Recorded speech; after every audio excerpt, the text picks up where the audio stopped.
Ever find yourself thinking, you can tweak the rules a bit if you're doing something good, Mm, like maybe bending a work deadline because you're putting in extra hours on another project? right. Well, that kind of thinking takes center stage in the story of King Saul from the book of 1 Samuel chapter 15. Oh, yeah. It's a deep dive into obedient sacrifice and the consequences of even the best intentions. It's a story that's as relevant today as it was thousands of years ago. Definitely. We're all faced with those moments where we have to decide if we're going to strictly follow the rules or if we think we know a better way. Okay, so let's set the scene for our deep dive today. Okay. We're in ancient Israel, and Saul, the first king, has just been given a direct order from God. Wow. It's not a request, it's a command to completely destroy the Amalekites. And this wasn't some random act of aggression. No. The Amalekites had a long history of conflict with the Israelites, and this was seen as a divine judgment for their past actions. So you'd think open and shut case, right? Right. God says wipe them out, Saul goes and does it. But it's not that simple. No, it's not. Saul leads the army to victory, but then he does something unexpected. He does. What's that? He decides to spare the best livestock and even keeps King Agag alive. Interesting. Now, you might think, well, maybe he was being merciful, but according to the text, Saul's reasoning was that he wanted to offer these as sacrifices to God.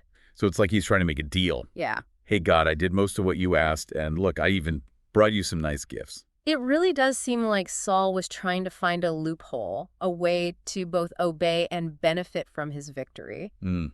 And this is where things get interesting, because the prophet Samuel, who delivered God's command, confronts Saul about this act of what we might call selective obedience. And this leads to that powerful line, to obey is better than sacrifice. It's one of those phrases that has echoed through history because it speaks to something so fundamental about our relationship with any kind of authority, whether it's divine or even just our bosses at work. It's like saying, don't try to impress me with grand gestures or clever workarounds if you're not truly committed to following through on what was asked of you. Exactly. Wow. Samuel is pointing out that outward actions are meaningless if they aren't driven by genuine inner alignment with the principles behind the command. Yeah.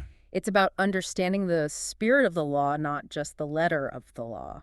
And in Saul's case, his attempt to justify his actions backfires spectacularly. It does. He tries to argue that he was only trying to honor God with the sacrifices. Uh-huh. But Samuel isn't buying it. Nope. He points out that Saul was more focused on his own desires, on looking good in front of his people. And this is where the theme of pride comes into play. Yeah. Saul, instead of humbly accepting his mistake, gets defensive.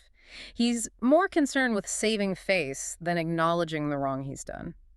And that's where things start to unravel for Saul. It's like his pride blinds him to the gravity of his disobedience. He tries to shift the blame, even saying that the people pressured him to keep the loot. Classic passing the buck. But Samuel isn't having it. He delivers a pretty harsh reality check, He does. telling Saul that because of this act of disobedience, God is rejecting him as king. It's a stark reminder that actions have consequences, Yeah. even for those in positions of power. And the consequences for Saul weren't just about losing his throne, it was a deeper spiritual consequence.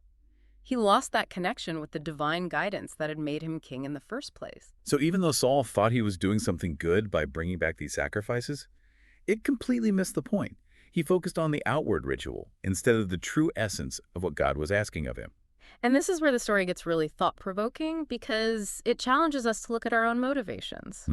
Are we truly obeying the spirit of a rule or command, or are we just going through the motions? Right. Are we more concerned with appearing righteous or successful, or are we willing to humble ourselves and admit when we've messed up? It makes you think about those times when you might have cut corners or bent the rules, justifying it by saying, well, I'm doing it for a good reason.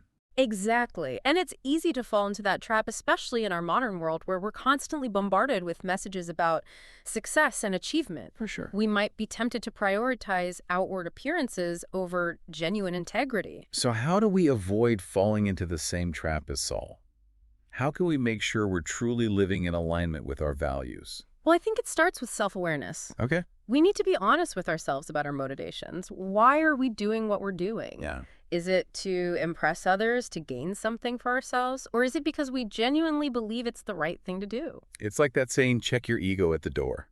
Sometimes we need to let go of our need to be right, to be seen as successful, to have things our own way. And that can be really difficult. It can. because our egos can be so sneaky. Yeah. But the story of Saul reminds us that true obedience often requires a sacrifice, and sometimes the biggest sacrifice we have to make is surrendering our own pride. So as we wrap up our deep dive into the story of Saul, and this idea of to obey is better than sacrifice, what's the biggest takeaway for our listeners? How can we apply this ancient wisdom to our modern lives?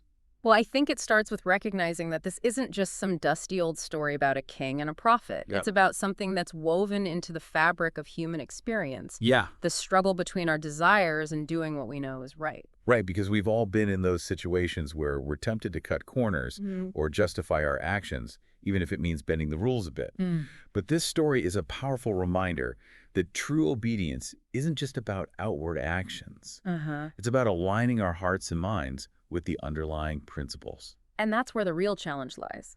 It's easy to follow the rules when they're convenient or beneficial to us. I agree. But true integrity is tested when it requires us to make sacrifices, to go against the grain, to stand up for what's right, even when it's unpopular. So it's not just about blind obedience, but about having the courage to question, to discern, to make sure our actions are truly aligned with our values. But how do we do that? Mm. How do we develop that kind of discernment in our own lives? I think it starts with self-reflection.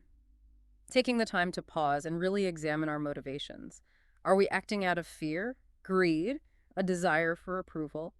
Or are we guided by a deeper sense of purpose and integrity? And maybe that's the true sacrifice that this story is pointing to.